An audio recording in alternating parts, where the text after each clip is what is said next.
কিন্তু আপনারা কি করলেন? গণভবনের দিকে আক্রমণ করেছিলেন। ওনার সন্তান, ওনার বোনে যখন বুঝাচ্ছিলেন, তখন উনি মূলত এই দেশ থেকে পলাতন করতে বাধ্য হয়েছিলেন। ৪৫ মিনিট সময় আপনারা কেন ধরে দিলেন? এই দেশের প্রধানমন্ত্রীকে, যে দেশের প্রধানমন্ত্রী আপনাদের জন্য থাকার জন্য সর্বোচ্চ চেষ্টা করেছিলেন। দেখেন, এমন বাংলাদেশের প্রধানমন্ত্রী হওয়া অনেকটা ভাগ্যবান। সেই বাংলাদেশের প্রধানমন্ত্রী দেশকে বাঁচানোর জন্য প্রত্যেকটা নাগরিক গণভবনের দিকে আসছিলেন আপ্যায়ন করার জন্য। সে সর্ব অবস্থায় চিন্তা করেছিলেন যে আমি এই দেশ থেকে পলাতন করব না, যাব না, এই দেশকে আমি ভালোবাসি, দেশের জন্য আমি থেকে যাব। উনি বলেছিলেন যে অনেক পুলিশ বাহিনীদেরকে বলেছিলেন এবং সেনাবাহিনীর প্রধানদেরকে বলেছিলেন যে যেভাবে হোক আমি দেশে থাকবো, তোমরা মানুষদেরকে শেষ করে হলো থাকো, কেননা আমি চাই অনেক লাশের বিনিময়ে হলো আমি আমার এই সোনার বাংলাদেশকে টিকিয়ে রাখতে চাই। দেখেন, এমন প্রধানমন্ত্রী কিন্তু আপনার দেশে খুঁজে পাওয়াটা অনেকটা ঠাপের বিষয়। সোনার বাংলাদেশের মধ্যে আলহামদুলিল্লাহ আছে।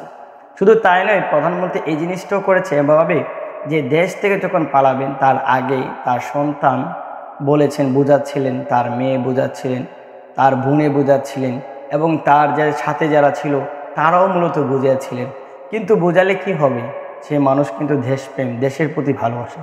হ্যাঁ, দেশের প্রতি থাকবে না কেন? দেশপ্রেম ইমানের একটি অঙ্গ। আমরা এটা ভালি নাই, রাসূলুল্লাহ সাল্লাল্লাহু আলাইহি ওয়াসাল্লাম হাদিস থেকে আমরা পেয়েছিলাম। এই দেশের প্রতি ভালোবাসা থাকার কারণেই সেই মানুষটা কিন্তু দেশ থেকে পলাতন করতে চেয়েছিলেন, সর্বোচ্চটা করেছিলেন এই সোনার বাংলাদেশে থাকার জন্য। কিন্তু আপনারা কি করলেন? গণভবনের দিকে আক্রমণ করেছিলেন। ওনার সন্তান, ওনার বোনে যখন বুঝাচ্ছিলেন, তখন উনি মূলত এই দেশ থেকে পলাতন করতে বাধ্য হয়েছিলেন। ৪৫ মিনিট সময় আপনারা কেন ধরে দিলেন? এই দেশের প্রধানমন্ত্রীকে, যে দেশের প্রধানমন্ত্রী আপনাদের জন্য থাকার জন্য সর্বোচ্চ চেষ্টা করেছিলেন, কেন আপনারা অপরাধ করেন না ভাই? আবার সংসদ ভবনের মধ্যে গেলেন, আপনারা ঘনভবনের মধ্যে গেলেন, সব কিছু নিয়ে আসলেন। এই কাজটা কিন্তু ভালো করেন নাই। এই প্রধানমন্ত্রী চেয়েছিলেন আপনাদের কাছে থাকার জন্য, বাট আপনারা দেন নাই। এ ছিল আমাদের মূল কথা।